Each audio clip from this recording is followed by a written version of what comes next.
Good day, everybody. How are you all? Today, we are going to talk about measures of variability in a data set. So I'll share my computer screen with you.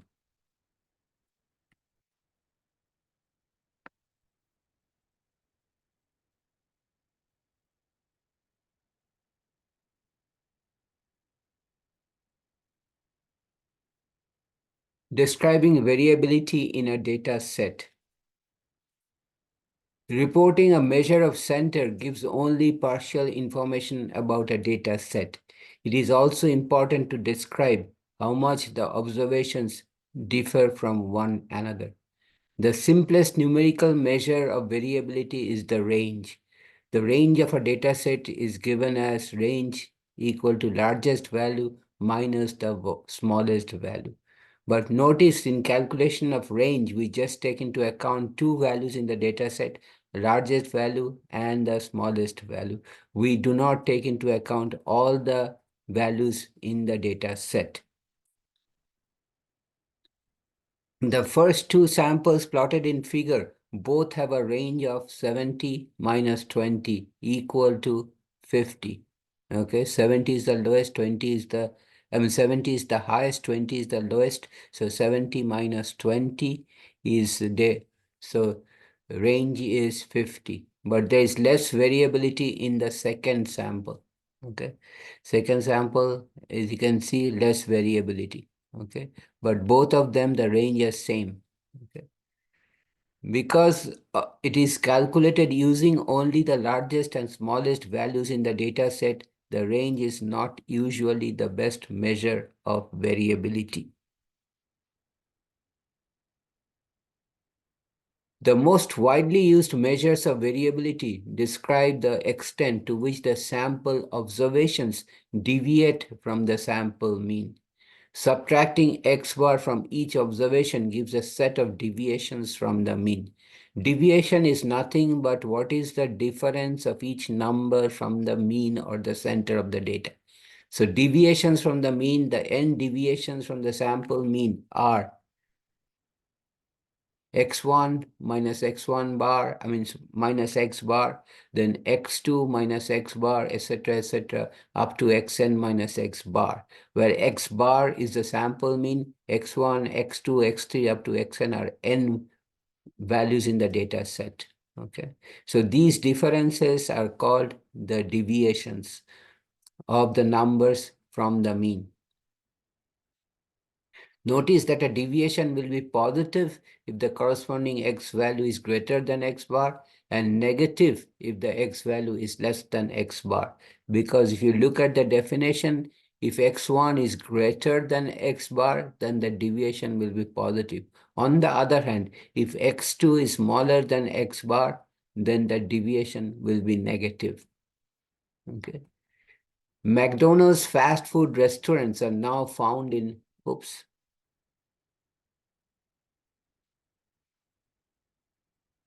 McDonald's fast food restaurants are now found in many countries around the world, but the cost of a Big Mac varies from country to country. Table shows the data on cost of a Big Mac for 12 European Union countries, converted to US dollars, taken from the article The Big Mac Index 2015. Okay, so let's take a look at the data. The lowest value in the data set, I believe, is 348 in Portugal, and the highest, I believe, is Finland, which is 475. Okay. Notice that there's quite a bit of variability in Big Mac prices. For, quite a bit of variability in Big Mac prices. For this data set, sum of x, we are adding all the x values, is 48.84. And then you divide by number of sample size, which is 1, 2, 3, 4, 5, 6, 7, 8, 9, 10, 11, 12. So divide 48.84 by 12, and you get sample mean as 4.07.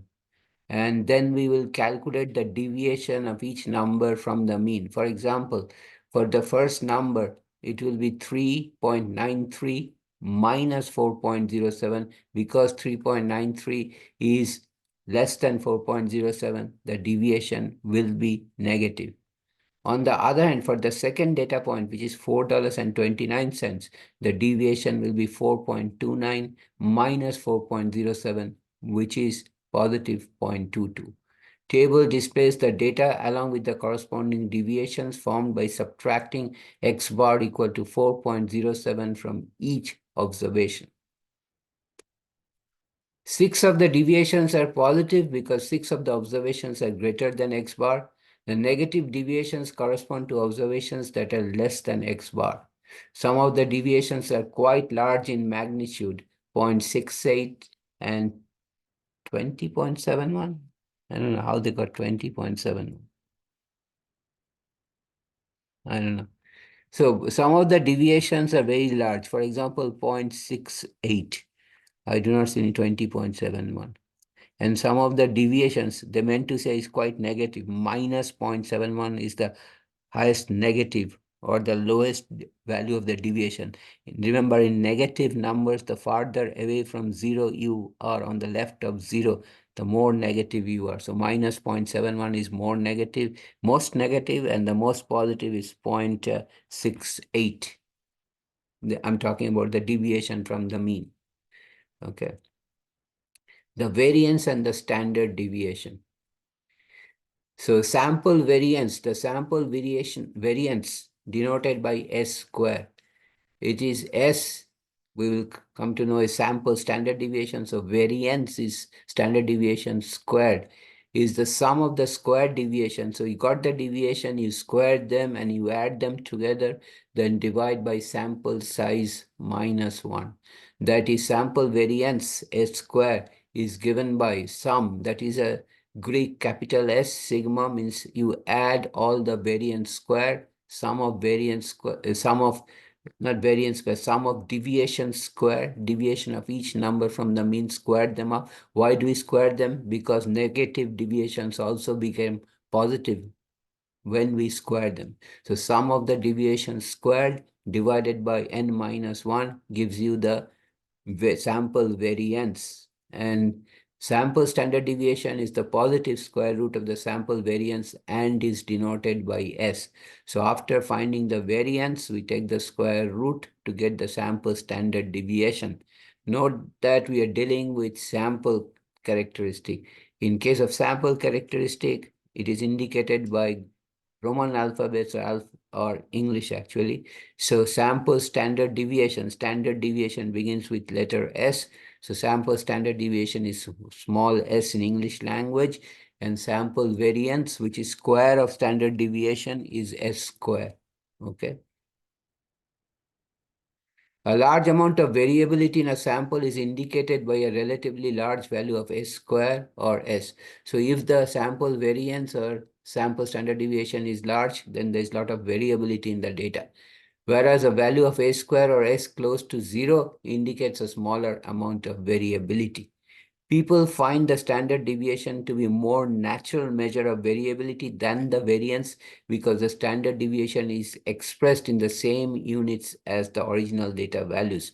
Notice variance is squared. So if you're measuring in dollars and cents, variance will be cent square, which does not make practical sense. That's why we always utilize the value of standard deviation, which is square root of variance, which will be in the same units, in this case in dollars and cents. Let's continue the Big Mac data and calculate deviations from the mean given in example 4.7 to calculate the sample variance and standard deviation.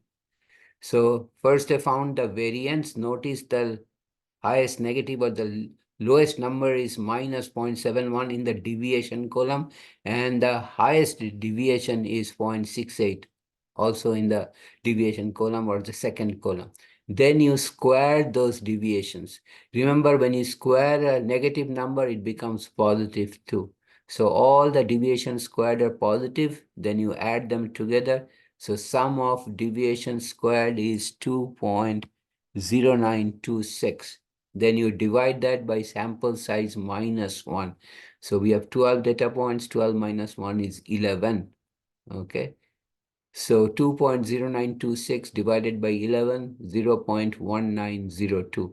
If we take the square root of the variance, we get the standard deviation, which is 0.436 or 0.44, because we are dealing with dollars and cents, and standard deviation will be in the units of cents, not variance. Variance will be in the units of cents squared. There are measures of variability for the entire population that are analogous to S square and S for a sample. These measures are called population variance and population standard deviation, and are denoted by, that is, small s square in Greek language called sigma square and sigma small s respectively. We again use lowercase Greek letter for population characteristic. So as I mentioned before, sample characteristics are indicated by English letter, whereas population characteristics are indicated by small Greek letters. Notation: S square is sample variance, sigma square is population variance. Remember, sigma is small s in Greek language, S is sample standard deviation, English S, and Greek small s or sigma is the population standard deviation. What is the interquartile range? The interquartile range is the measure of variability that is resistant to the effect of the outliers. Interquartile range, it is based on quantities called quartiles. The lower quartile separates the smallest 25% of the data set from the greatest 75%. The upper quartile separates the greatest 25% from the smallest 75%. The middle quartile is the median, and it separates the lower 50% from the upper 50%. So just like a dollar, we can divide a data set into 4 quarters. We will arrange the data set from the lowest to the highest. So the first quartile is the number below which 25% of the data fall, and on top of which, above which is 75% of the data fall. That is the first quartile, as shown in this picture, or lower quartile. The median is the 50th percentile. That means 50% of the data are below the median and 50% are above the median, as shown in this picture. And the upper quartile, or the third quartile, separates the top 25% from the bottom 75%, as shown in this diagram. The quartiles for sample data are obtained by dividing the n ordered observations into a lower half and an upper half. If n is odd, the median is excluded from both halves. The upper and lower quartiles are then the medians of the two halves. Okay. Lower quartile, median of the lower half of the sample. That means it separates the bottom 25% from the top 75%. And what is upper quartile? Upper quartile separates the bottom 75% from the top 25%. So upper quartile is the median or halfway point of the upper half of the sample. If n is odd, the median of the entire sample is excluded from both halves when calculating quartiles. So what is interquartile range? A measure of variability that is not as sensitive to the presence of outliers as the standard deviation. The IQR, interquartile range, is given by upper quartile minus lower quartile. Or in plain language, it is Q3 minus Q1. That is your IQR. So Q3 is the 75th percentile, Q1 is the 25th percentile. So 75 minus 25 is 50%. Basically, it tells us where the middle 50% of the data fall, or what is the range of the middle 50% of the data. And it is not so sensitive to the presence of outliers. The resistant nature of the interquartile range follows from the fact that up to 25% of the smallest sample observations and up to 25% of the largest sample observations can be made more extreme without affecting the value of the interquartile range. The authors of the paper, striatal volume predicts level of video game skill acquisition, studied a number of factors that affect the performance on a complex video game. One of the factors investigated was practice strategy. 40 college students who all reported that they played video games less than 3 hours per week over 2 years prior to study and who had never played the game Space Fortress were assigned at random to one of the two practice strategies. In the Space Fortress game, points are awarded for control, velocity, and speed. Each person completed 22-hour practices sessions. Then those in one group, the fixed priority group, were told to work on improving their total score at each practice session. Those in the other group, the variable priority group, were told to focus on a particular aspect of the game, such as improving speed score in each practice session, and the focus changed from one practice session to another. The investigators were interested in whether practice strategy makes a difference. They measured the improvement in total score from the first day of the study to the day when the last practice session was completed. Improvement scores for 20 people in the variable priority practice strategy group are given here. Okay. So give me a minute, I'll get my calculator and we will do it with the calculator.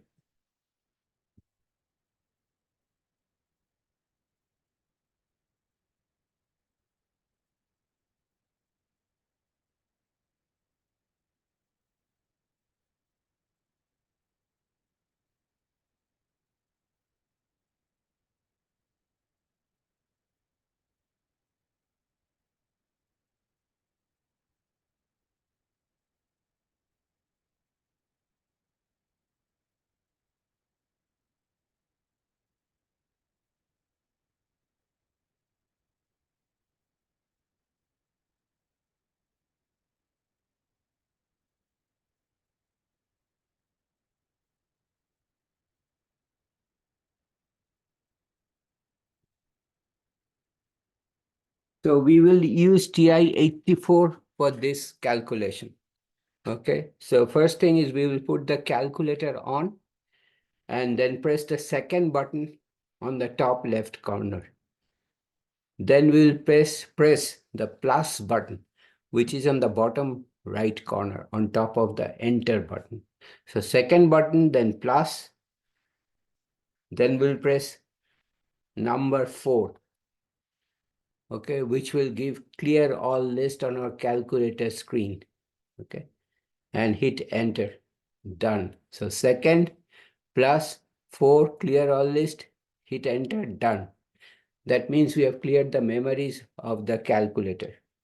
Now we will press the stat button and 1 button. And in L1, we will enter the numbers 1200, 1300, 2300, 3200, 3300, 3800, 4000, 4100, 4300, 4800, then 5500, 5700, 5700, 5800, 6000, 6300, 6800, again 6800. Okay, then another 6800, sorry, 26800, then the next one is 6900 and 7700. Altogether, we have 20 data points, and our cursor now sits in L1, and in parentheses 21 means line 21. So we have entered 20 data points. Okay. So we are ready to calculate the median, the lower quartile, etc. How do we do that? Press the stat button, then highlight calc on the top row by the right cursor key. Move the cursor from edit to the calc position on the top row. And then press 1, which is 1 where stats. Our list is L1, the second line should be empty, and we calculate. Okay. If you look below, okay, your Q1 is at the bottom of the screen is 3550. That is the first quartile. That means 25% of the numbers are below 3,550 and 75% of the numbers are above 3,550. Then your median is 5,150. 50% of the numbers are below 5,150 and 50% above 5,150. Your Q3 is 6150. 75% of the numbers are below 6150 and 25% of the numbers are above 6,150. Okay, so lower quartile, that means Q1 is 3550, upper quartile is 6150. So interquartile range is 6150 Q3 minus Q1, 3550, which is 2660. This is the range, interquartile range of the middle 50% of the numbers. The sample mean and standard deviation, so mean, if you want to find the mean, you scroll up and you get mean as 4,775. And the sample standard deviation is given by Sx, which is 1,867.41. If we are to change the two largest values from 6,900 and 7,700 to 10,900 and 11,700, the median and the interquartile range would not be affected, but the mean and standard deviation would change to 7,500 and 2,319 respectively. The value of the interquartile range is not affected by a few extreme values in the data set. So interquartile range is resistant to the presence of very large numbers. Okay, so that's it for today. We will stop here. We'll stop here today. If you have any question or comment, please write me a note. I will get back to you as soon as possible. Thanks for watching, and I will see you next time with another interesting presentation. Take care. Have a nice day. See you next time.